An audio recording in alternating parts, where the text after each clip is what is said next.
को राहुल जी एआईसीसी अधिवेशन को संबोधित करेंगे। उसके बाद आदरणीय कांग्रेस अध्यक्ष जी करीब 5 बजे, हो सकता है 5-10 मिनट यहाँ वहाँ हो, पर राहुल जी के बाद कांग्रेस अध्यक्ष मल्लिकार्जुन खड़गे जी अपने कंक्लूडिंग रिमार्क्स देंगे। इस एआईसीसी अधिवेशन में जो चर्चा हुई है उसका सारांश करते हुए अपना कंक्लूडिंग भाषण देंगे। उसके बाद जो 2 प्रस्ताव रखे गए हैं एआईसीसी सदस्यों के सामने, ये पहला प्रस्ताव है न्याय पथ संकल्प संघर्ष समर्पण। एक्चुअली सीक्वेंस है संकल्प समर्पण और संघर्ष। तो इस पर अभी चर्चा चल रही है, इसके बाद पारित होगा। और एक और जो विशेष प्रस्ताव है जिसका मूल उद्देश्य ये है, गुजरात में कांग्रेस क्यों अभी कांग्रेस की ज़रूरत है गुजरात में, उसको लेकर एक प्रस्ताव रखा गया है एआईसीसी में। उस पर चर्चा भी हो रही है, कुछ लोग उस पर भी चर्चा अपनी बातें रख रहे हैं। और जब रेजोल्यूशन एडॉप्ट करने का समय आएगा तो दोनों प्रस्ताव पर वोटिंग होगा और सर्वसम्मति से मैं समझता हूँ ये पारित होगा। इसके तुरंत बाद जैसे ही ये पारित होता है, ये दोनों प्रस्ताव, न्याय पथ प्रस्ताव और गुजरात में कांग्रेस क्यों प्रस्ताव, दोनों आपको मिल जाएगा। क्योंकि हम उम्मीद कर रहे हैं कि ये 6 बजे तक चलेगा, 5:45 तक चलेगा, तो हम प्रेस कॉन्फ्रेंस नहीं करने वाले, क्योंकि आपके लिए भी वो बहुत देरी हो जाएगी। पर आपको जो मिलना, राहुल जी का भाषण, खड़गे जी के अंतिम में जो वो बोलेंगे भाषण, और ये जो 2 प्रस्ताव हैं आपको मिल जाएगा। पर कल 12 बजे को दिल्ली में एआईसीसी में मैं इस सेशन के बारे में विस्तार से आपसे बातचीत करूंगा। कल ये सवाल भी कई लोगों ने किया है। कल 2 बजे को इंडिया जनबंधन की पार्टियां एक प्रेस कॉन्फ्रेंस कर रहे हैं, पर वो विषय बहुत सीमित विषय है।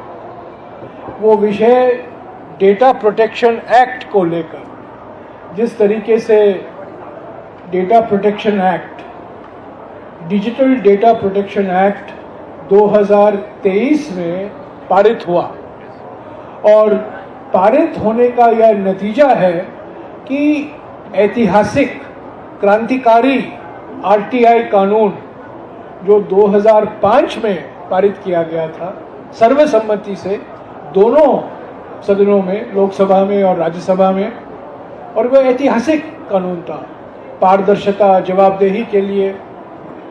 पर उससे भुखलाई हुई है, डरी हुई है, क्योंकि उससे कई ऐसी जानकारी आते हैं, न केवल डिग्रियों की जानकारी नहीं आती है, जनता बहुत सारी जानकारी उससे हासिल करते हैं। कुछ लोग डिग्रियों की जानकारी भी हासिल करते हैं जो दिया नहीं जाता, पर वो अलग बात है। पर आरटीआई पर एक व्यवस्थित तरीके से हमला हुआ है पिछले 10 साल में, और ये डेटा प्रोटेक्शन एक्ट 2023 का यही नतीजा होगा कि आरटीआई बिल्कुल ख़त्म हो जाएगा। तो उसको लेकर सारे इंडिया पार्टियां चिंतित हैं, और इंडिया जनबंधन की पार्टियां कल 2 बजे को दिल्ली में एक प्रेस कॉन्फ्रेंस करेंगी। पर 12 बजे को मैं आप लोगों से बातचीत करूंगा दोनों प्रस्तावों को लेकर, न्याय पथ प्रस्ताव और गुजरात में कांग्रेस क्यों प्रस्ताव। ऐसे तो आज भी कर सकते थे, पर क्योंकि आज वक्ताओं की कमी नहीं है, सब लोग बोलना चाहते हैं।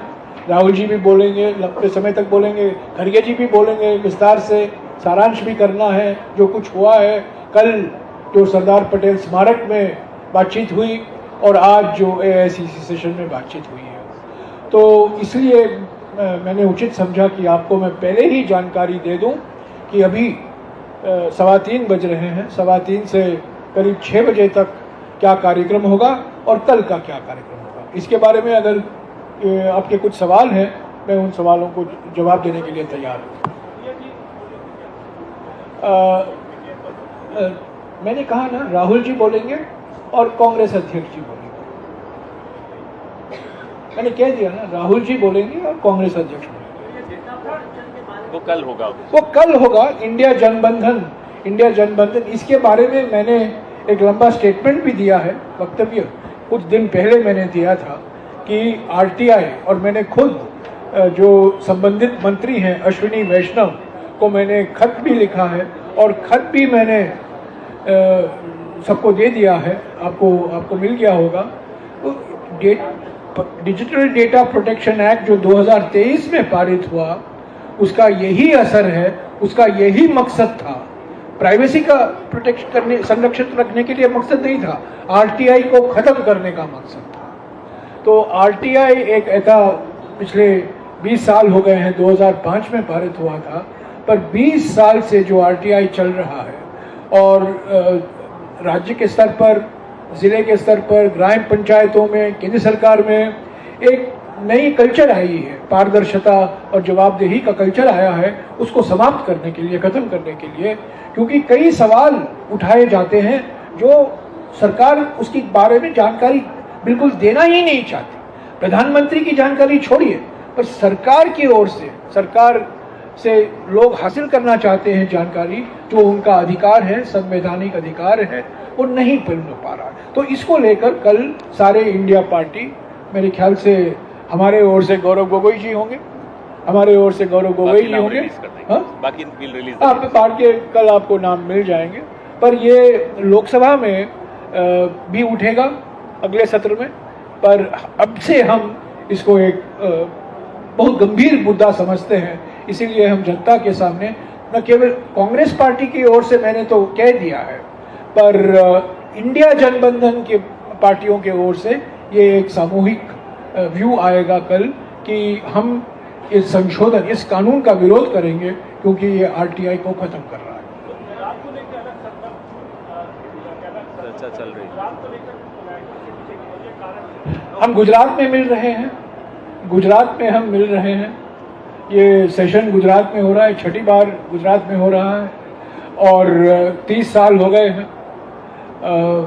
हम सत्ता में नहीं हैं गुजरात में, करीब 30 साल हो गए हैं। और जो विकास की नींव 1960 और 1990 पहले 30 साल में कांग्रेस शासनों ने रखा था, उसको डैमेज किया गया है, उस पर चोट लगा है। और गुजरात की दशा और दिशा दोनों को देखकर ये विशेष प्रस्ताव हम ला रहे हैं।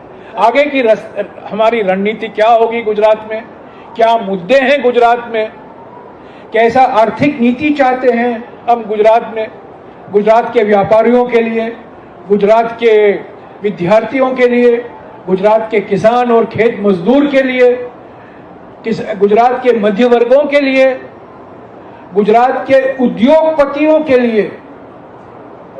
देखिएगा, मैं अपना शब्द इस्तेमाल कर रहा हूं, उद्योगपतियों के लिए, पूंजीपतियों के लिए नहीं, चहीते पूंजीपतियों के लिए नहीं, दोस्तों के लिए नहीं, पर जो असली व्यापारी हैं, जो एंटरप्रेन्योर हैं, जो छोटे व्यापारी हैं, मध्यम व्यापारी हैं, जो एमएसएमई हैं। हमारे देश के 80% स्टेनलेस स्टील उद्योग गुजरात में है। मैं एक मिसाल दे रहा हूं आपको, 80% गुजरात में है और उसका 1/3 अभी बंद पड़ा हुआ है क्योंकि प्रधानमंत्री नरेंद्र मोदी के कार्यकाल में चीन से आयात पर कोई प्रतिबंध नहीं लगाया गया। ये एक मुद्दा है। अभी बात हो रही है, ट्रम्प से बात हो रहे हैं, ऑस्ट्रेलिया से, न्यूजीलैंड से, यूरोपियन यूनियन से। इसका असर हमारे किसानों पर होगा, अमूल पर होगा, डेयरी फार्मिंग पर होगा, हमारे बागवानों पर होगा, हमारे जो हॉर्टिकल्चर है उस पर होगा। तो ये भी एक बहुत बड़ा मुद्दा है। और अगर आप सामाजिक क्षेत्र के आंकड़े देखें, खास तौर से शिक्षा संबंधित आंकड़े, स्वास्थ्य संबंधित आंकड़े, गुजरात ऊपर की श्रेणी में नहीं है, गुजरात नीचे की श्रेणी में है। अगर आप गुजरात की तुलना शिक्षा, स्वास्थ्य, पोषण ऐसे सामाजिक क्षेत्रों में आप करते हैं अलग अलग राज्यों से, तमिलनाडु, केरला, कर्नाटका से, तो गुजरात बहुत नीचे दिखता है। हालांकि गुजरात एक विकसित देश राज्य है, उद्योगीकरण यहाँ हुआ है। हमारे जो 30 साल कांग्रेस की शासन थी, सारे बड़े बड़े फैक्ट्रियां आप गुजरात में देख रहे हैं, वो कांग्रेस के कार्यकाल में लगाए गए थे और कांग्रेस से ही यहाँ के उद्योगपतियों को एक प्रोत्साहन मिला था। तो इन सबको मद्देनजर रखते हुए एक विशेष प्रस्ताव, मैं समझता हूँ पहली बार ये हो रहा है किसी भी AICC सेशन में एक राज्य को लेकर कभी हम विशेष प्रस्ताव नहीं लाते हैं। मैं समझता हूँ 140 साल के इतिहास में ये पहली बार हो रहा है कि हम यहाँ AICC अधिवेशन कर रहे हैं और उसके साथ साथ जिस राज्य में हम कर रहे हैं उस राज्य से संबंधित मुद्दों को लेकर हम एक विशेष प्रस्ताव ला रहे हैं। इसीलिए मैंने कहा गुजरात में कांग्रेस क्यों।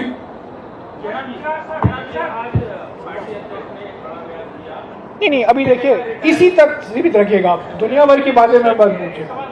इस सेशन से जो संबंधित है मुद्दे आप एक सेकंड सर, जो पार्टी अध्यक्ष ने कहा है उसको जो कहा है आपको मिल गया है, आपने सुना भी।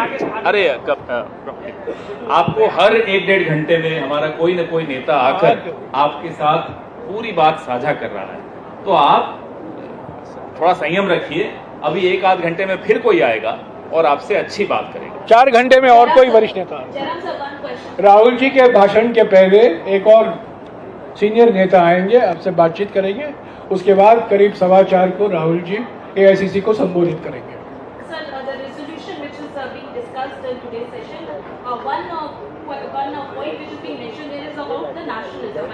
How do you know? Sachin Pilot has. Yeah, he read it. Yeah. Yeah. So my question here is that, sir, is it any plans for the Congress Party to demand the reservation for Dalits and OBCs in the private sector? And is it also being mentioned in the resolution? You see, the resolution was moved today. The resolution I have said yesterday itself. मैंने कहा है कि हमारे संविधान को लेकर जो संविधान की प्रस्तावना है, प्रीएम्बल है, उसका पहला लाइन ये है, हर एक नागरिक को सामाजिक, आर्थिक और राजनीतिक न्याय दिलाना। वही तो इस संविधान का मकसद है। तो उसी को लेकर इस प्रस्ताव में काफ़ी विस्तार से चर्चा हुआ है और जो कांग्रेस पार्टी की सोच है इसमें कोई संदेह नहीं होना चाहिए। हम जनगणना चाहते हैं, जातीय जनगणना चाहते हैं, हम चाहते हैं जो संविधान के प्रावधान हैं, याद रखिएगा मैं क्या कह रहा हूं, संविधान में जो मौजूदा प्रावधान है उसको लागू करना जरूरी है। पिछले 10 साल से ये लागू नहीं हुए हैं और ढूंढ लीजिएगा और इसका जिक्र आपको रेजोल्यूशन में मिल भी जाएगा। और बार बार राहुल गांधी जी ने कहा है और कल ने उन्होंने इसको दोहराया कि ये जो सीमा लगाई गई है 50% की सीमा अनुसूचित जाति, अनुसूचित जनजाति और OBC वर्गों के लिए, खास तौर से शैक्षिक संस्थानों में आरक्षण से संबंधित सीलिंग, उसको हम हटाने के पक्ष में हैं। हटाने के लिए हम संविधान का संशोधन चाहते हैं। डॉक्टर रमेश, इसमें कोई नई बात नहीं है। हमने ये रायपुर में कहा है, उदयपुर में कहा है, कल एक्सटेंडेड वर्किंग कमेटी में राहुल जी ने इस बात को दोहराया और आज आप देख लीजिएगा हमारे प्रस्ताव में इसका भी जिक्र बेलगावी, एक मिनट, बेलगावी में भी हमने ये कहा था और कांग्रेस अध्यक्ष बार बार अपने भाषण में राज्यसभा में और राज्यसभा के बाहर इस बात को दोहराते रहते हैं। तो 3 चीजें हैं, सामाजिक न्याय, आर्थिक न्याय और राजनीतिक न्याय। राजनीतिक न्याय खतरे में है क्योंकि ईसी को, इलेक्शन कमीशन को प्रधानमंत्री कार्यालय और गृह मंत्री कार्यालय का एक अटैच्ड ऑफिस बनाया गया।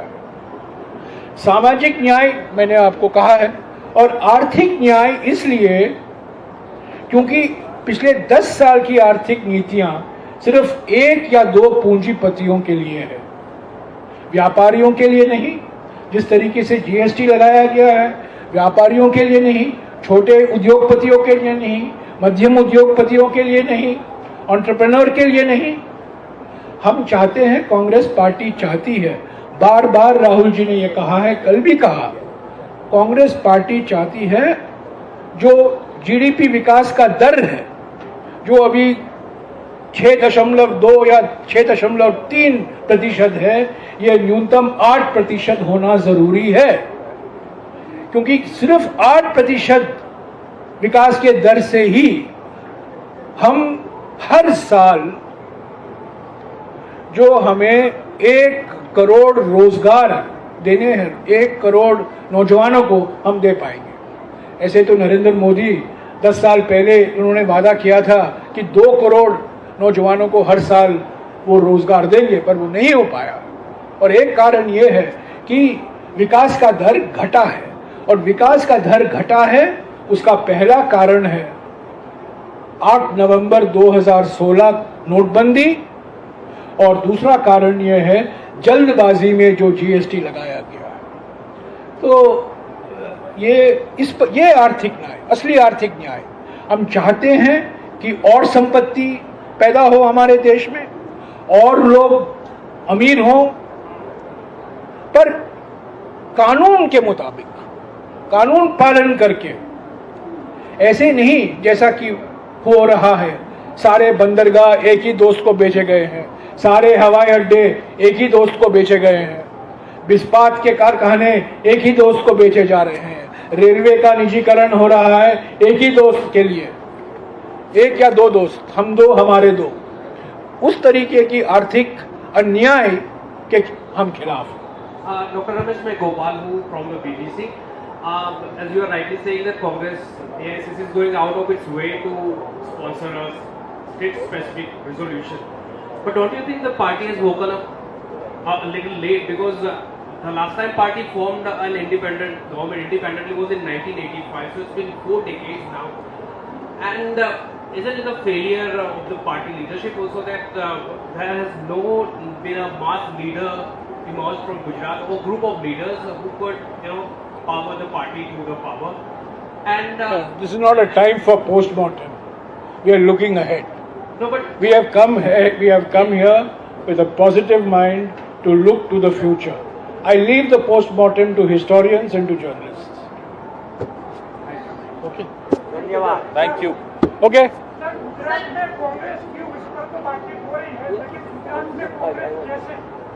आपको मिल जाएगा इस चीज की जानकारी, कांग्रेस क्यों और क्या एजेंडा होगा इस नए कांग्रेस का। नूतन गुजरात, नूतन कांग्रेस आपको मिल गया है। नूतन गुजरात, नूतन कांग्रेस, नवो गुजरात, नवी कांग्रेस। सही है ना गुजराती में ठीक है।